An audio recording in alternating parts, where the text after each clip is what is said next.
अकोल्यातील जुना हिंगणा येथील शेजारी राहणाऱ्या 2 जणांच्या किरकोळ वादातून एका महिलेची हत्या झाल्याची घटना मंगळवार 7 जानेवारी रोजी पहाटे घडली.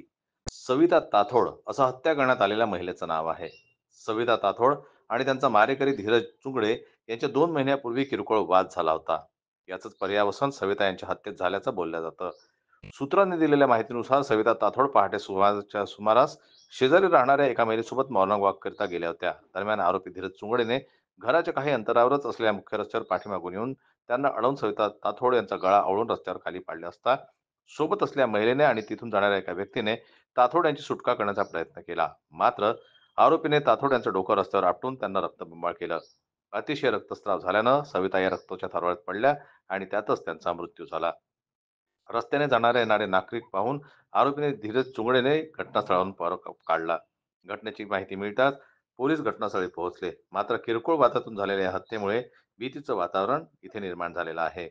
संजय उमक, जनमत लाईव्ह न्यूज, अकोला.